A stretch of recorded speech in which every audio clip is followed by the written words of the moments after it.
So I was at a series of garage sales in the recent past here. Family and family friends. I was at a few garage sales, and I enjoyed it. It was an enjoyable process. I actually sold a few things, which was kind of nice. It was fun to be with people.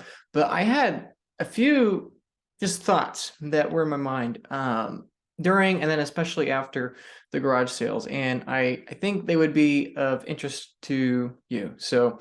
I have four main thoughts here when reflecting on garage sales, the nature of garage sales, and how it's a reflection of human psychology, I suppose, and economics. So the first thing really that came to mind was just how bad humans are at reasoning and how illogical we are. And I say that even of myself.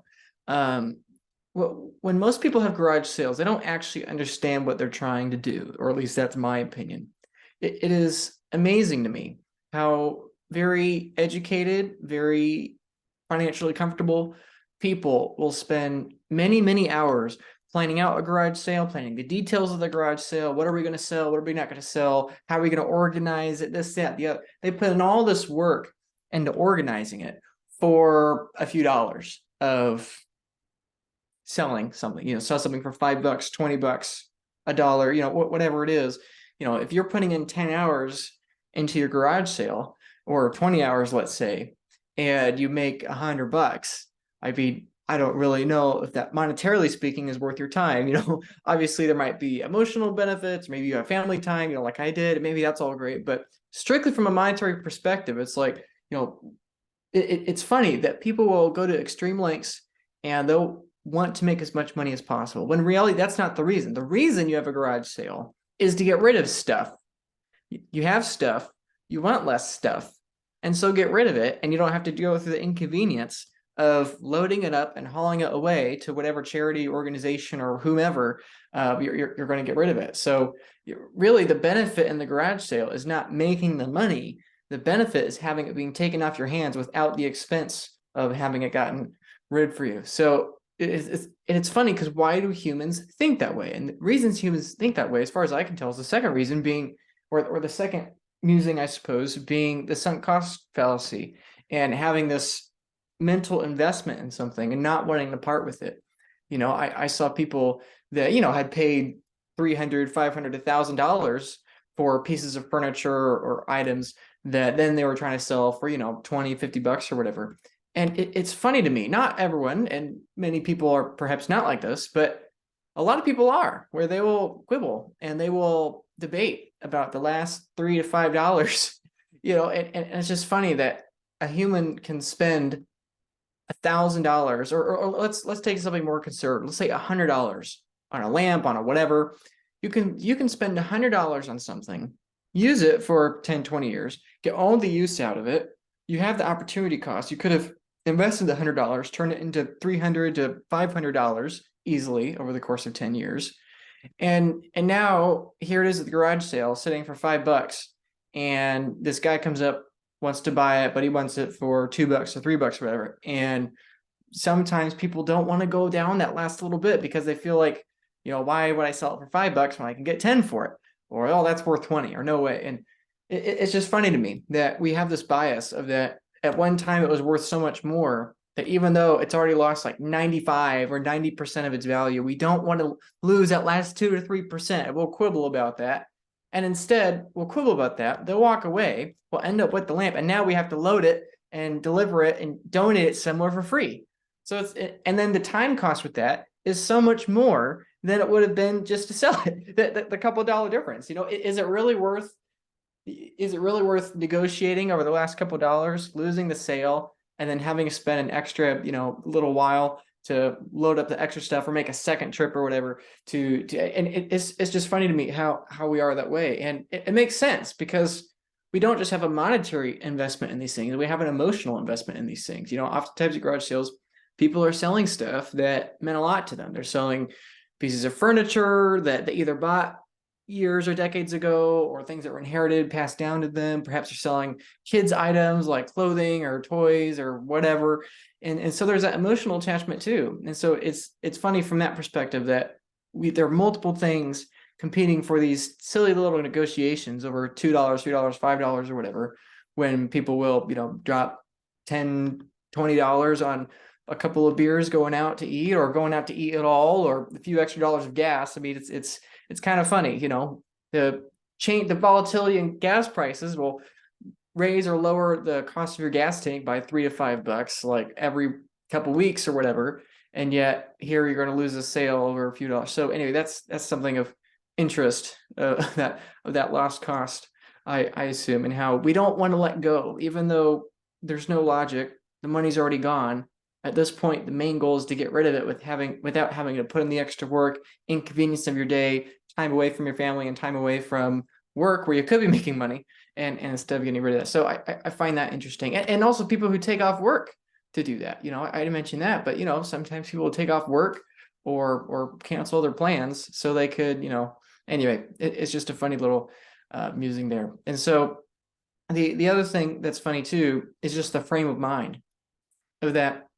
A lot of these things that are sold at garage sales, and if you've been to a fair number of them, you'll know this, but a lot of these things being sold were at one time quite valuable.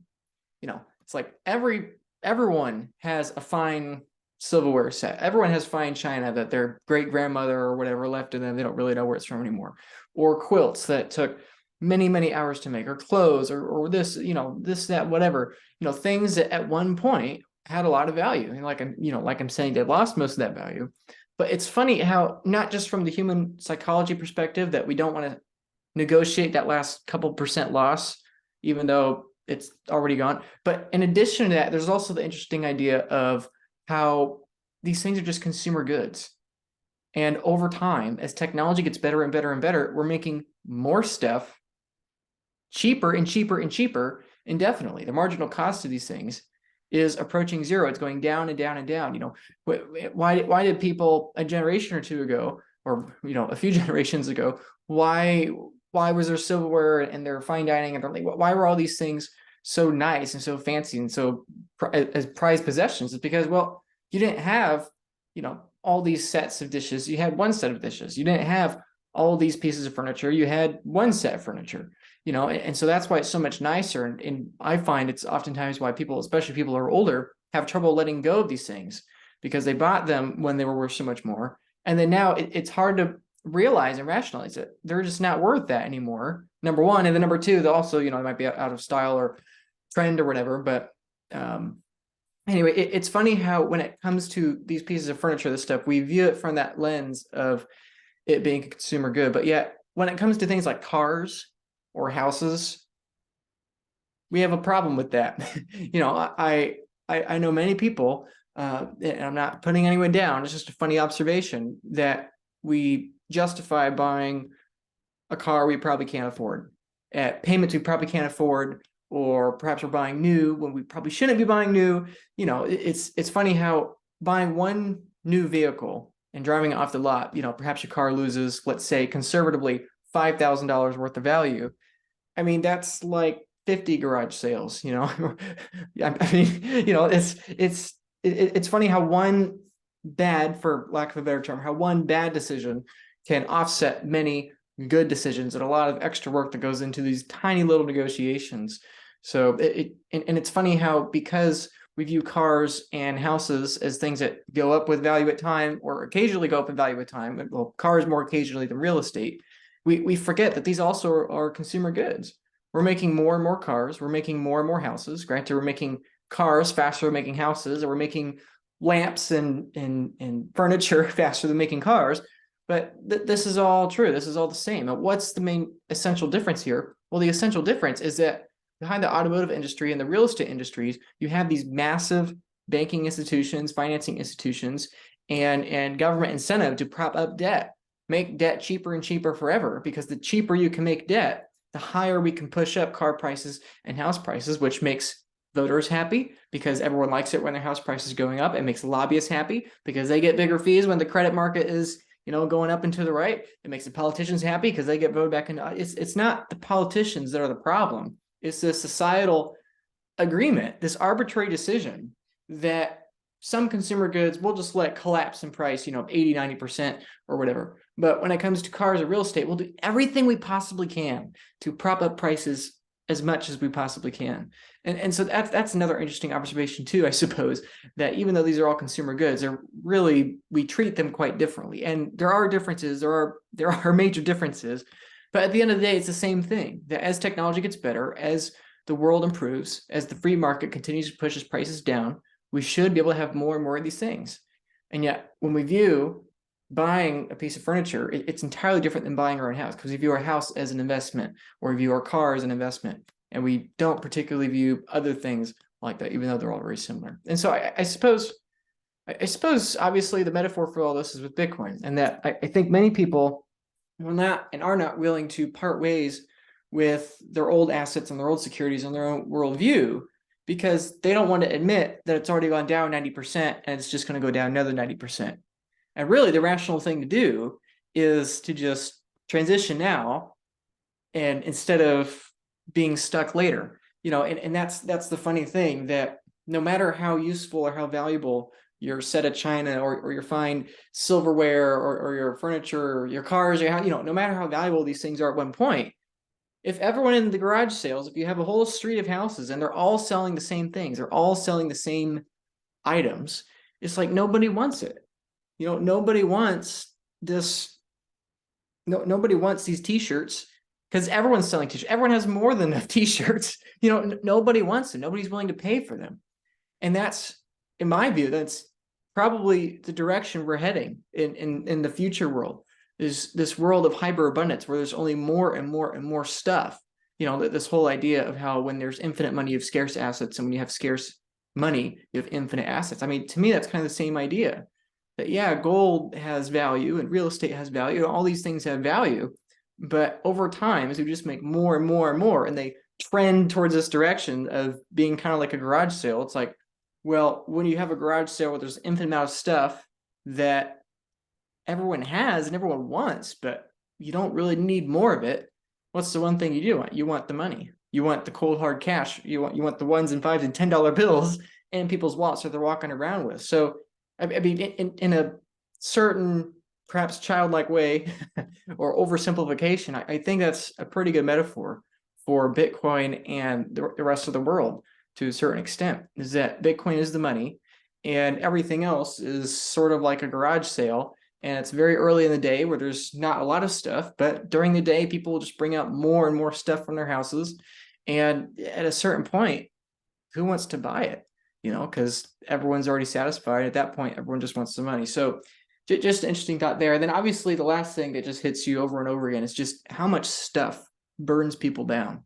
Some people have their houses filled with stuff that they don't want, they don't need, they haven't used in forever. And I'm guilty of this too. I have stuff that I've not used in an embarrassing long time, and I should probably get rid of it. And a lot of it I have got rid of, but it's amazing to me how we are this unique generation. We are in this unique period of time where for all of human history, the problem has been a lack of stuff. And now the problem is we have too much stuff. We rent storage space to put our stuff.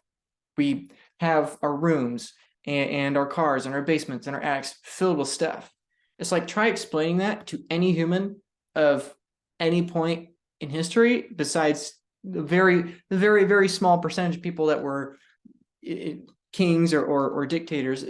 It's basically impossible to explain to them, because it's just unfathomable. And that's interesting musing too, that we're in this narrow window of time in history where we have all this abundance of stuff, and we also have this abundance of money. We're some of the first generations that have this abundance of stuff. So that's interesting from the historical standpoint, but also from personal standpoint, both for me and for you. It's like, how much of this stuff do you really need? I mean, how much of this stuff is just going to sit around for the next year, 5 years, 10 years, until eventually it ends up at a garage sale and it gets sold for a couple bucks and you finally say goodbye to that thing? I mean, I don't know. Wouldn't it be better to give it away to someone now that maybe would have a better use for it? Wouldn't it be better to sell it now when it's perhaps only had a 90% loss instead of 99% loss? And maybe you could, sell it for some money, or, I don't know. It's just an interesting thought of how much stuff we had. And really, when it comes down to the end of the day, the most valuable things in life are things that are intangible. Time with family, unique life experiences, Bitcoin. I mean, those things I just listed, none of them are material per se, but they're all scarce.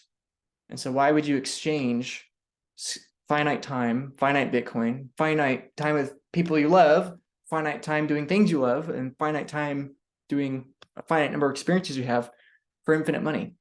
You know, it's like exchanging finite money for an infinite amount of garage sale stuff. So anyway, just thoughts to think on.